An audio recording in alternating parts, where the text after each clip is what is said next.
apakah dosa zina yang pernah dilakukan seorang istri sebelum menikah bisa diampuni dengan melakukan sholat taubat tetapi setelah menikah?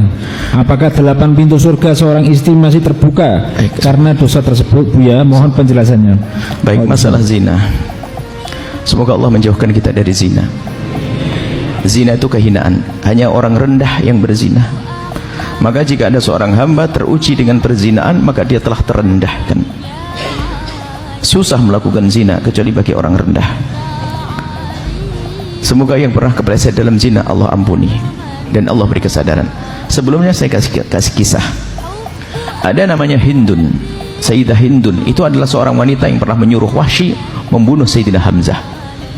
Membayar Wahsy, wahai Wahsy, bunuh Hamzah, karena begitu marahnya kepada Rasulullah dan dendamnya kepada Nabi Muhammad. Akhirnya Wahsy membunuh Hamzah, dan begitu marahnya sang Hindun tersebut, sebelum masuk Islam itu dibelah dadanya Imam Sayyidina Hamzah dan digigit hatinya, sehingga digelari Hindun Akilatul Akbat, Hindun yang makan hatinya Sayyidina Hamzah. Tapi ternyata Allah yang Maha Kasih, pandangannya Hindun kepada Rasulullah berubah suatu ketika menjadi pandangan hormat, sehingga karena pandangannya sudah tidak pandangan musuhan dengan Nabi Muhammad, Allah kirim hidayah, Hindun masuk Islam. Di saat Hindun masuk Islam bersama para wanita datang ke Rasulullah. Di saat datang ke Rasulullah, Rasulullah ingat Hindun. Hindun, Nabi Muhammad menyapa, kau Hindun? Iya ya Rasulullah. Baik, kau datang dengan wanita semua dan kaum wanita? Iya Rasulullah, kami datang dengan kaum wanita. Baik, kalau begitu wahai kaum wanita, berbaiatlah kalian, berjanjilah kalian. Ya Rasulullah, berjanji apa ya Rasulullah? Berjanjilah kalian untuk tidak menyekutukan Allah. Kami berjanji untuk tidak menyekutukan Allah. Apalagi ya Rasulullah? Berjanjilah kalian untuk tidak mencuri. Kami berjanji untuk tidak mencuri. Apalagi ya Rasulullah? Berjanjilah kalian untuk tidak minuman keras. Kami berjanji untuk tidak minuman keras. Apalagi ya Rasulullah? Berjanjilah kalian untuk tidak berzina. Diam. Hindun mengangkat suara, ya Rasulullah, atazdil hurratu ya Rasulullah, apakah kebayang orang seperti saya melakukan zina? Kok suruh berjanji tidak berzina? Apakah kebayang? Bagi orang mulia susah melakukan zina. Wanita mulia susah melakukan zina. Baik. Akan tapi mungkin ada orang yang kepleset dalam zina. Artinya seperti itu. Jadi harus tahu kemuliaan diri. Susah melakukan zina. Nggak gampang melakukan zina. Karena seorang wanita yang melakukan zina, dia rela direndahkan, digagai, direndahkan oleh kaum laki-laki. Rendah tanpa harus dengan akad dan sebagainya. Tapi ketahuilah, Allah Maha luas dengan pengampunnya. Mungkin ada di antara yang mendengar suara ini, mungkin, dan semoga tidak ada. Mungkin ada yang pernah kepleset dalam zina. Allah Maha luas dengan pengampunannya. Sebesar apapun dosa tersebut, ketahuilah, kalau minta ampun kepada Allah dengan serius, at-taibu minadz-dzambi kaman la dzambalah. Orang bertobat dari dosa seperti orang tidak pernah punya dosa. Apalagi dosa terjadi dulu pada masa mudanya. Akan tapi urusan perzinaan, syarat tobatnya yang pertama adalah sembunyikan dari manusia. Jangan sampaikan kepada siapapun dari bangsa manusia. Manusia tidak bisa mengampuni, manusia hanya bisa mencaci dan menghinakan kita. Anda kalau ada pernah kepleset, tutup aib tersebut. Jangan ceritakan kepada siapapun. Jangan kepada calon suami, jangan kepada siapapun. Tutup. Ada seorang datang ke Rasulullah, ya Rasulullah, halaktu wa qad zanaitu fatahhirni. Ma'is, ya Rasulullah, aku kepleset dalam zina, sucikan aku ya Rasulullah. Nabi mengatakan, la'allaka lamasta, mungkin kamu tidak sampai zina. Dialihkan Nabi, mungkin hanya bersentuhan saja. Tidak ya Rasulullah, aku berzina. La'allaka qabbalta, mungkin kamu hanya mencium saja. Tidak ya Rasulullah, aku melakukan. La'allaka fakhatta, mungkin di antara dua paha saja. Tidak ya Rasulullah, aku melakukannya. Baru setelah yang keempat ditegakkan hukum kepadanya. Artinya apa? Urusan perzinaan hendaknya kita tutup, sebab aibnya zina bukan seperti yang lainnya. Orang kafir masuk Islam mu'allaf, cucu masih bisa bangga, ayahku mu'allaf, kakekku mu'allaf. Tapi kalau seorang cucu punya kakek berzina, akan nempel aib itu di jidatnya sampai kapanpun.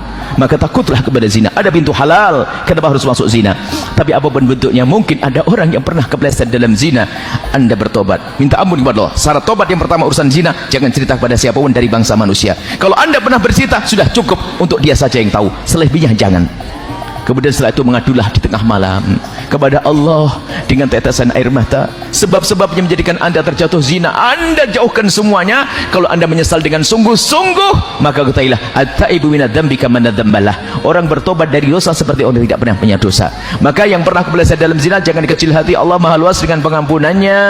Dengan catatan kita memang rindu pengampunan dari Allah, mengadu kepada Allah. Sebanyak apapun zina yang pernah dilakukan, sebesar apapun dosa yang pernah dilakukan, maka ketahuilah, kalau sudah tobat Allah akan ampuni.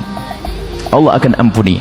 Maka jangan gampang cerita tentang masa lalu yang busuk, masa lalu hina. Yang lalu biar berlalu. Menangis kepada Allah bisa diampuni, bertanya. Apalagi itu kejadian sudah lama.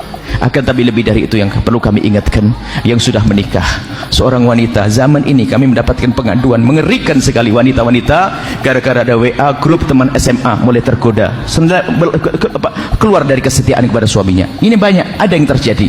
Jadi anak ibu-ibu sudah umur 55, ada ibu-ibu umur 60 tahun, subhanallah, dihinakan oleh hawa nafsunya gara-gara grup WA, grup reuni SMA zaman dahulu, sehingga terkenang dengan tak taunya sudah menjadi duda dia, tak taunya ada WA dan sebagainya, sudah tua sampai anaknya kebingungan mengurusi ibunya, tak taunya lebih senang lari dan melakukan kehinaan zina. Hati-hati, bahkan punya suami karena dia wanita direndahkan. Akan tapi takutlah kepada Allah, jaga kalau punya grup WA, hati-hati. Jika ada yang mengajak masuk neraka, jangan mau. Urusan syahwat itu ya, jangan sampai masuk kepada pintu zina, jangan dekati zina, naudzubillah. Kadang belum tentu orang tersebut lebih bagus, akan tapi setan yang menjadikan bagus. Mungkin suaminya lebih segala-galanya, cuman gara-gara seorang perempuan tidak pernah menjaga matanya, sehingga dia akan tergoda lalu melakukan keharaman dengan laki-laki lain yang mungkin lebih rendah dari segala-galanya, akhlaknya, kegantengannya dan segalanya. Karena apa? Setan yang menghiasinya.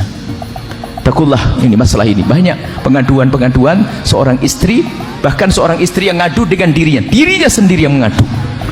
Dia tiba-tiba berkata, "Buya, kenapa saya masih sudah punya suami, tiba-tiba kalau saya terpesona dengan kawan lamaku dan saya susah menghilangkan kenangan itu. Saya tiba-tiba ingat sampai saya dengan suami saya kurang mengabdi." Dia insaf. Ngadu yang gak insaf, bablas dia dalam kehinaan. Begitu juga kaum laki-laki, hati-hati, jangan gampang melihat yang haram, menjadikan sebab di rumah kita tidak indah. Mata laki-laki yang sering nonton yang haram, film porno, lihat perempuan buka aurat dan sebagainya, itu menjadikan kurang semangat dengan yang halal di rumahnya, karena dia telah dikuasai oleh hayalan-hayalannya yang tidak ada pada istrinya, dan itu menjadi sebab kurangnya keindahan dalam rumah tangga. Maka jaga mata kita, jangan masuk wilayah zina, jangan mendekati zina dengan nonton film-film kotor dan seterusnya. Inilah ya, insya Allah maha pengampun. Allah maha pengampun. Yang pernah kepleset dalam zina segera ngadu kepada Allah, minta ampun, dan jangan ceritakan kepada siapapun dari bangsa manusia.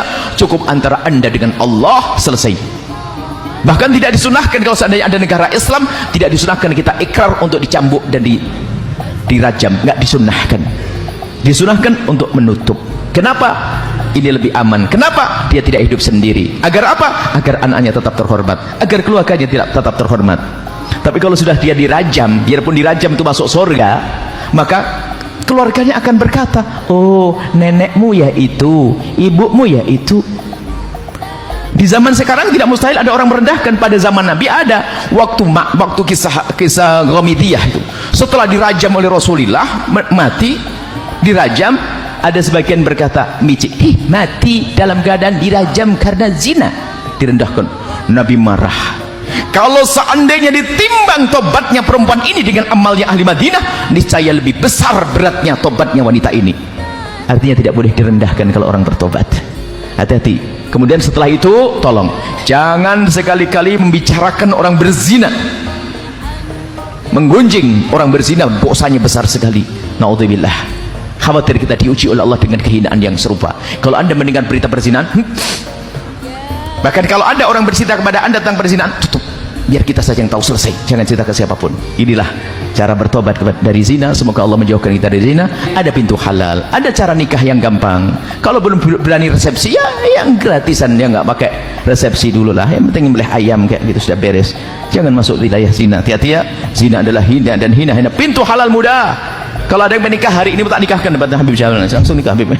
Sekarang nikah hal repot. Kenapa harus masuk pintu yang haram? Haram, nikah gampang. Datang ini selesai nikah. Masalah resepsi mungkin nanti setelah punya cucu, gak apa-apa. Repot nikah kok jadi halal itu penting, haram itu yang bahaya. Zina adalah hina, selesai. Bulan depan nikah masal, datang saya. Ya, insya Allah. Yang mau daftar silakan Ustaz ya.